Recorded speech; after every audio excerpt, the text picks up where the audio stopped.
me from yelling at people on the phone. This is stage 109. Eventually, once all of this is all settled, it'll be okay for a minute. But yeah. Also, I wouldn't actually yell at people on the phone, but I get quite disgruntled. I try to be polite, but sometimes it's hard to not be like snarky. I don't remember the last time I've yelled at someone on the phone or customers. I don't think I ever have. The one and only time I've ever yelled through a cell phone was during the original Bob's Fridge incident. Right. I did actually yell at that fucking guy on the cell phone. He did not care for that. I still feel bad about that, but also I feel like my anger was pretty justified all around in that situation. Oh, you had a minor inconvenience or 30. Anyway. Yeah.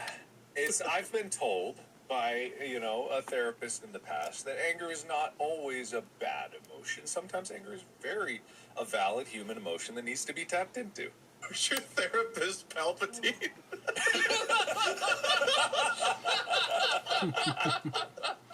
So, Mark Fishbuck, tell me about your anger. No, it's like that. Much like many things, if you repress things, because when I was a teenager, I was extremely angry all the time. So it's something that I worked on. But there's an unhealthy level of repression of certain emotions, and it is normal in a regular life that you're going to be angry sometimes. It just so happens that there's many things out there to get people angry, and intentionally so or unintentionally. But at the end of the day, sometimes, that anger does motivate you to things. The fuck you energy I have is technically some outlet of that anger. Every time I'm like, I'm going to prove them wrong, whoever wrong. That's kind of anger coming through in a little way. And so you got to release the pressure every once in a while. It's like our F Your Dreams, F Your Nightmares, I'm Gonna Beat You t-shirts. Coming soon? I wouldn't promise too much. Okay. New shirts, edging soon. We've really been edging this merch for a very long time. It's going to be quite explosive by the time it actually launches. Anyway. This is an ad by BetterHelp. Let's talk numbers. Traditional in-person therapy can cost anywhere with over 30... Listen. Learn more at todaysmilitary.com.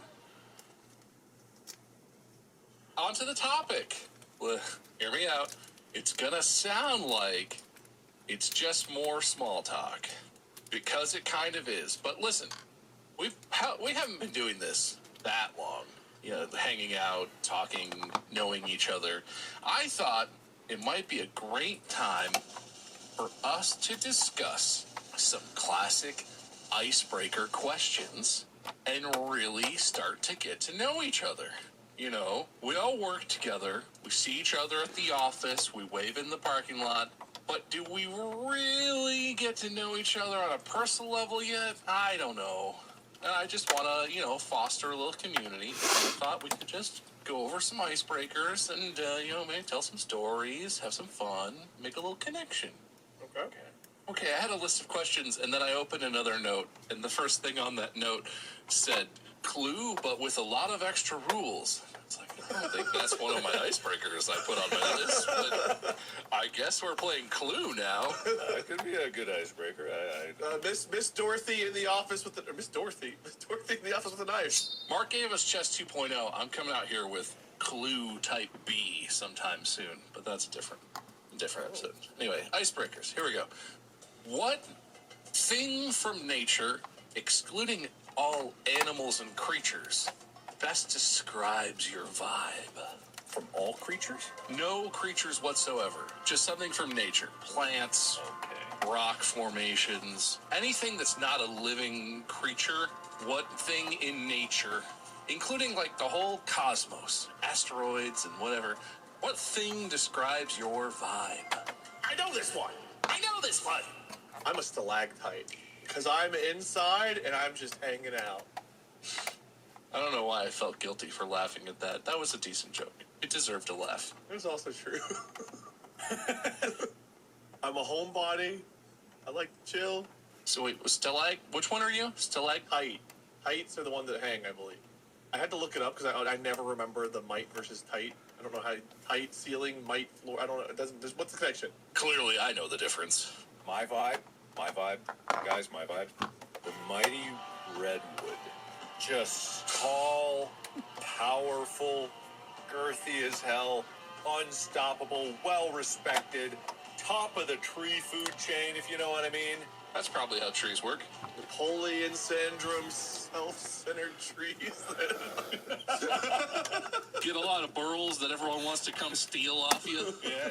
Always after my burls. They are. That's true. Yeah. You're like the Lucky Charms leprechaun of burls. Except, a tall leprechaun, tall tree. Sure, yeah, whatever. Whatever you want. Whatever that is. An elf. Is that An elf? Are you saying an elf is a tall leprechaun? Yeah. Why not? Have you ever seen a tall leprechaun and an elf in the same place? You got me there. Yeah.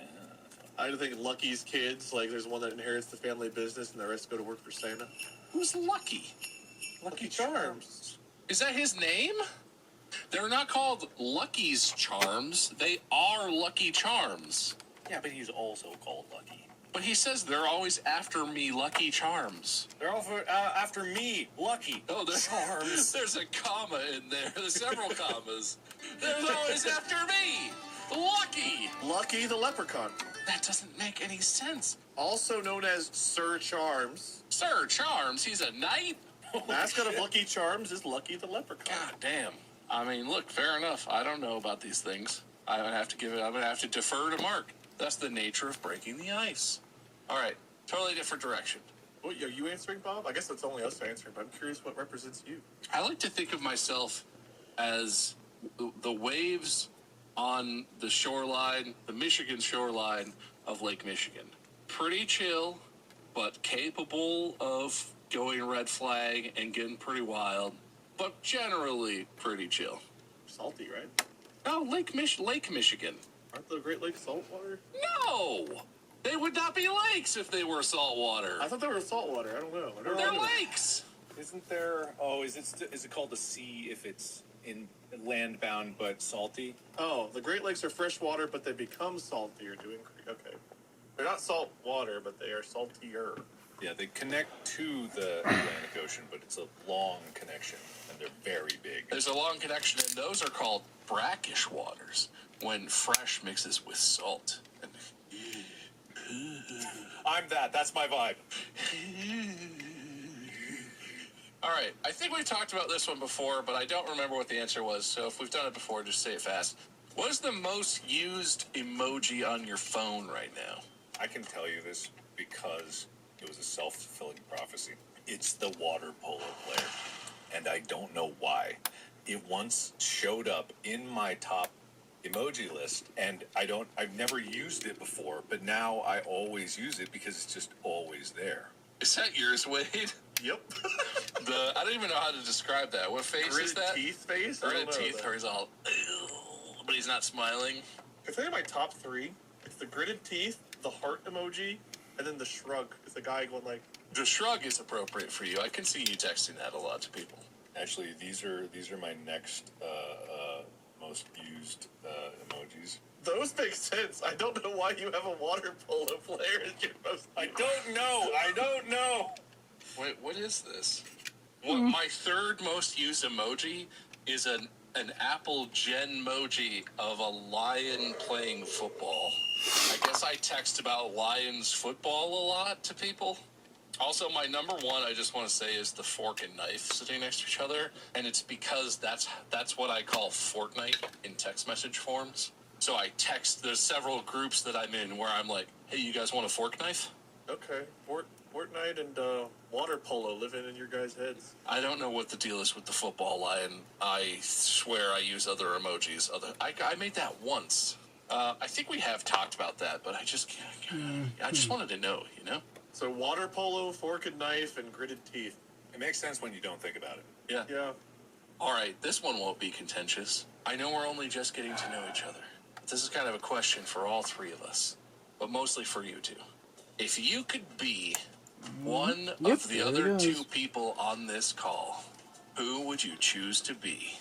How long term is this? Say swap until you both agree to swap back.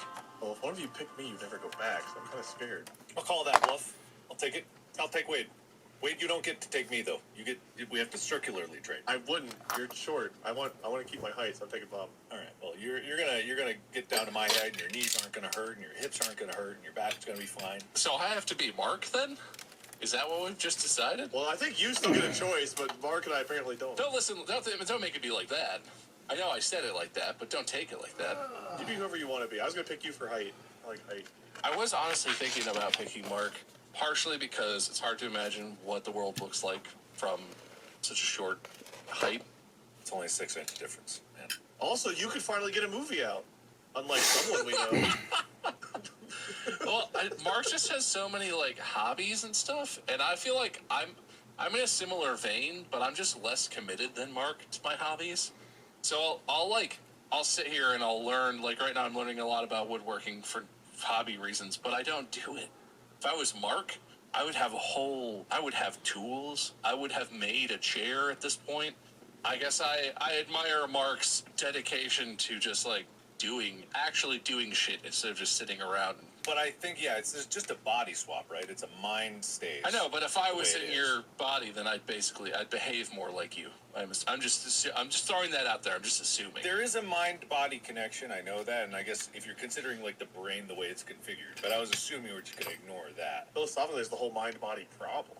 I mean, we can or cannot address the philosophical side of this question as much as we choose to, but plus you already have a bunch of cool stuff. Like I'm not gonna have like the workshop, and you've been working on the workshop. That sounds really fun to me. You could build a bitchin' garage workshop with not a lot. But we keep our cars in our garage because we live in a place where it fucking snows and shit. Forget that. No, but the snow, Mark. Forget it. The snow. Forget it. Basement workshop too. That's pretty good too. I mean, it's the storage room, but there's a side room down here that's sort of like the utility storage room. That could be kind of workshop-y. It could be. You don't have to start big. Really, what I've identified is going to a Ryobi sale and buying all of the tools that are on sale is not a good way to get anything done. Apparently, this is not the best. Don't matter how many free batteries you get, don't do it. It doesn't matter how much of a steal it is. It's just going to take up space. Yeah. You could slowly build out something, or you could quickly build out something. There's always like great deals to get used sets of things. Oh, there's so much you can do. Or you could play Monster Hunter and build a new set of armor every time you kill a new monster. No, the used tool market, I am excited about Monster Hunter, and probably after this, that's what I'm going to go do. But the used tool market is interesting. There's so much good shit out there. It is. And the technology for everything is turning over so fast, there's always a cycle of people getting rid of old tools that aren't even old. They're completely functional. It's true. If you want or need tools, or if you're trying to get into a hobby that requires tools, definitely check out, like, I just sit and I just look on Facebook Marketplace a lot, but there's a lot, like, there's also, like, forums, like, Reddits and stuff. Oh. There's so many good tools that are already out there. You might as well just get a used one. Did you see Michael Reeves' Facebook Marketplace video? Yes. Yeah, with the lowballing bots and then the gaslighting bot. God, you gotta see it. That was so funny. The editing on that one was particularly insane as well. I don't know why, but yeah. Wait, you gotta check out Michael Reeves' Facebook Marketplace video. I'm not a Facebook Marketplace guy, but Amy looks at Facebook Marketplace and finds tons of great deals there. I don't use Facebook anymore, but if I did, I would go there. I'm annoyed that I have to go through Facebook to look at Facebook Marketplace, but like Craigslist isn't really a thing anymore. And there are other like apps and things that are sort of in that vein, but around here, Facebook Marketplace is definitely the best. Oh, this guy gets way too many views. I only watch small creators. He's pretty small. He's even shorter than Mark, I think. Yeah, probably. Not height. I watch tall creators that get small amounts of views. Is it a bot that scams people? Is that the video I need? Yeah, that's it. I'm also was just surprised how effective it was. I think he might have just got a lot of luck. I have no idea, but the whole premise worked out so much better than I would have expected. If you're selling the sticker was the most surprising, because if you're selling a sticker that's listed for $5 and you accept it for $3, I'm not gonna drive somewhere to give it. I'd waste more in gas if I had a gas car than I would making the money off the sticker. Yeah. I don't know. Anyway, maybe you hope they come back. Repeat customers. That's what it's all about. There's a lot of Facebook's Marketplace sticker resellers out there, you know? I feel like an ice wall is forming between you two and I right now. You don't have to like everything we like. We're all just bonding over things. We're bonding. Bond. All right. I don't know why I like this one, but I feel compelled to ask this because I can't let it go. If you could safely eat any inedible object, like From now to eternity, you could always eat this object. What would it be? It's nothing I would want.